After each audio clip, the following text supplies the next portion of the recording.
Salve, salve galera, beleza? Aqui é o Jisuke, dono do canal, e hoje eu trouxe para vocês 3 dicas para vocês poderem aprender o coreano de uma maneira mais eficaz e muito mais rápida. E já tirando também algumas dúvidas básicas que muitos alunos trazem para mim. Mas antes de começar o vídeo, eu queria te pedir um favor, um leve favor. Deixe o seu like, porque isso faz com que o YouTube entenda que esse conteúdo é um conteúdo relevante. E assim, pelo seu simples like, muito mais pessoas vão poder ser ajudadas pelo conteúdo que você deu um like. Por isso, curta e se inscreva caso você não seja inscrito. Então, vamos pro vídeo. Partiu!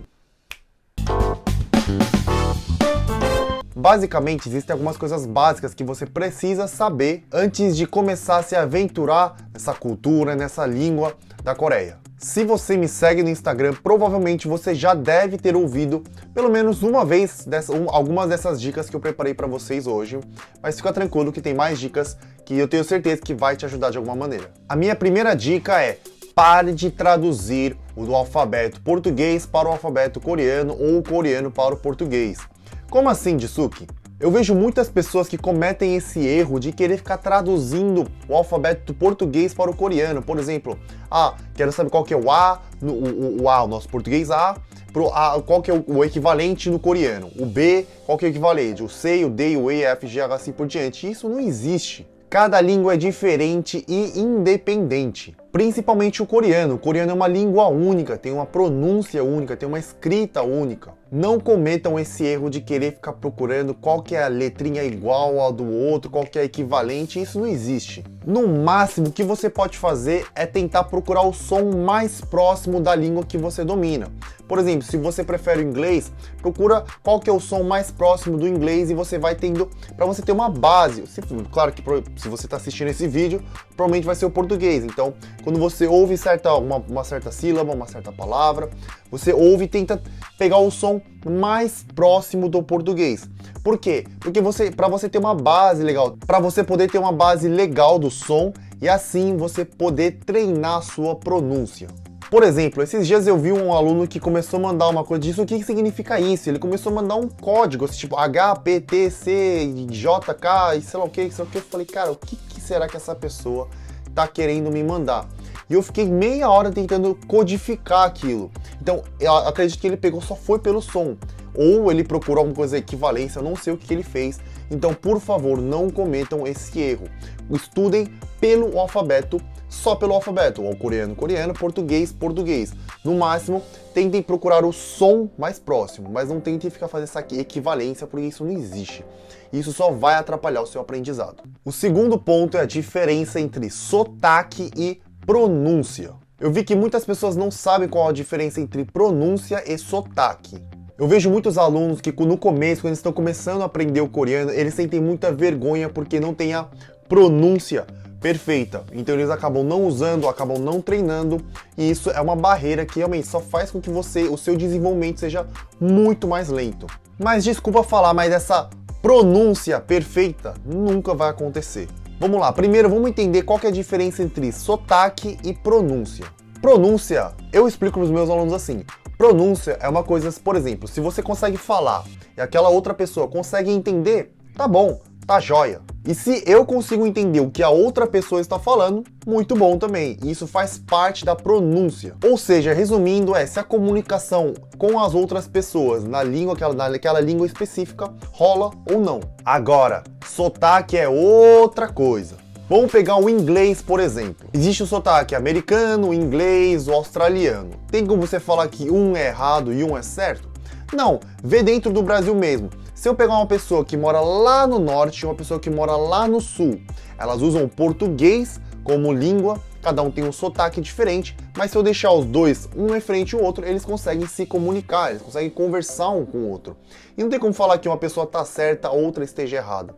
Deu para entender a diferença? Então, o que você tem que focar é na pronúncia, é na comunicação. Não tem problema nenhum você não ter um sotaque igualzinho dos coreanos, e isso provavelmente nunca vai acontecer. Procurem focar na pronúncia, na comunicação, fazer com que a outra pessoa entenda.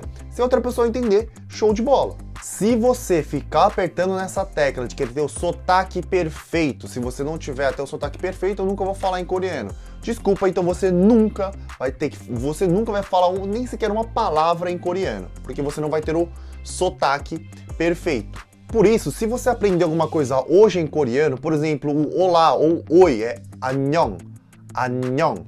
Poxa, já sai usando, fala, 안녕, manda 안녕 para todo mundo que você sabe que tem interesse no coreano, que tem interesse na Coreia, usa e abusa, não tem problema nenhum. Ou, sei lá, se você não tiver com quem você usar a língua que você aprendeu, quando você estiver assistindo um filme, uma novela, alguém falar 안녕, responde pela sua cabeça mesmo, 안녕. Tenta usar o máximo possível. Então treine a sua pronúncia, não o seu sotaque. Então, se você quer aprender como é que você pode treinar mais a sua pronúncia correta e poder ter uma comunicação melhor em coreano, e aprender frases, palavras, sílabas, eu estou iniciando um curso novo de coreano, onde eu ensino ao vivo para os alunos, focando bastante na parte da conversação e da pronúncia, para que os alunos consigam usar na prática o coreano que eles aprenderem nas aulas. E nesse curso eu não vou só ensinar a pronúncia ou fala, vou tirar as dúvidas que as pessoas têm e muito mais. Então eu vou deixar um link aqui e vai ter um link no meu Instagram também. Passa lá, dá uma olhada se você quiser saber mais, se você quiser fazer parte desse curso que eu estou preparando para vocês. Então, se você quiser fazer parte do curso e realmente querer aprender o coreano de uma forma divertida e definitiva, vai lá no link e dá uma olhadinha. Terceiro ponto. Agora vamos entrar na parte escrita. Na hora de escrever, existe uma regra que facilita muito. Como assim? Eu ensino para os meus alunos que sempre na hora que eles forem escrever alguma coisa em coreano, a regra é: escreva da esquerda para a direita, de cima para baixo. Por que, Jisuke? No começo, quando você for escrever as vogais ou as consoantes, é fácil quando você vai escrever elas isoladas, né? Porque é só você fazer como se fosse um desenho e é só você acertar aquele desenho. Mas na medida que vai aumentando mais coisas, por exemplo, você vai formar uma sílaba, precisa do patim, você vai ter que colocar umas vogais duplas e outras coisas do tipo.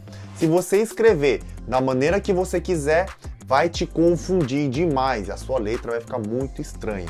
Por isso, sempre escreva da esquerda para a direita, de cima para baixo. Vou te mostrar com alguns exemplos na prática. Vamos lá, eu vou pegar duas coisas básicas, né? Uma consoante e uma vogal bem básica. O A, esse aqui é o A, esse aqui é o Kiok. Você viu como eu acabei de escrever? De cima para baixo, da esquerda para a direita. Da esquerda para a direita, de cima para baixo. Escrevendo assim, você fala, então, mas eu quero escrever assim, Suki. Tem problema? Não, não tem problema, tá certo. Mas qual que é o problema? Aí vamos começar a complicar um pouco mais. Mas se eu quiser juntar essas duas em uma só. Se eu quiser, eu posso escrever assim. Cara, tá até difícil pra mim. Eu posso escrever assim, que dá na mesma. Ou assim. Fica muito mais fácil a compreensão na hora de escrever, porque você vai escrever daqui pra cá. Tem patim, depois vai ter, sei lá, vogais duplas, que vai complicar cada vez mais a sua vida. Então, sempre escrevam da esquerda para a direita, de cima para baixo. Se você ficou até aqui, eu tenho um item extra para você. Se você ficou até o final, deixa nos comentários #até o final. Para eu poder saber que você ficou até o final, eu saber que você realmente tem determinação de querer aprender o coreano. A quarta e última dica que eu tenho para vocês é: pratiquem. Não tenha vergonha de errar. Eu vejo muitos alunos que têm muita vergonha de errar, de expor o que a pessoa sabe e acabar errando. E ela fica somente nos livros, nos cadernos e não sai além disso. E aquela crença que ela tem acaba limitando ela e ela não consegue continuar o desenvolvimento. Claro que você tem que escrever bastante, mas ao mesmo tempo você tem que falar, treinar a sua garganta, o músculo bucal, treinar a sua audição. Conversa com as pessoas em coreano, claro que com as pessoas que consigam falar o coreano. Procurem pessoas que saibam, tenham o mesmo interesse que você e comece a praticar. Se você ficar estudando somente por livros e cadernos, na hora de comunicar você vai ter que usar somente um livro e um caderno. Imagina você encontrar um grupo de amigos que todo mundo fala coreano, aí para você se comunicar você vai ter que tirar uma folhinha do seu bolso, um caderninho, ficar escrevendo toda hora para falar. Não dá, isso é impossível, é inviável. Então, treine, pratiquem, não tem problema nenhum errar. Pense que vocês são um bebezinho agora, vocês estão começando ali um caminho totalmente novo. Então não tem problema nenhum você errar uma hora ou outra. Mas pratiquem, Tem aquela frase, né? Aquela super clichê. A prática é a... Não. Para você ter a perfeição, tem que ter a uma coisa do tipo. Então, é isso aí. Pratiquem muito para vocês conseguirem desenvolver e ficar mais legal o aprendizado. Se você gosta e ponto final. Se as pessoas estão falando, ai, não sei para que serve, tá, cada um segue sua vida, eu faço o que eu quiser. Você também, você gosta, estuda e ponto final. Esquece, tira todas essas pessoas que são contra você. Então por hoje é só isso, espero que esse vídeo possa ter te ajudado de alguma maneira. Não esqueça de deixar seu like, compartilha com as pessoas que você sabe que tem interesse ou na Coreia, ou na cultura coreana, ou na língua coreana. Se inscreva aqui no canal do YouTube, caso você não seja inscrito. Só por você fazer esses pequenos atos vai fazer com que o YouTube entenda que esse vídeo é um vídeo legal, é um vídeo que pode agregar na vida de outras pessoas e vai acabar ajudando outras pessoas também. Então por hoje é só isso. Eu vou deixar outros links aqui embaixo sobre Instagram, YouTube, cursos e tudo mais. Se você tiver interesse, dá uma olhadinha. Então por hoje é só isso. Um grande abraço. Até a próxima. Valeu!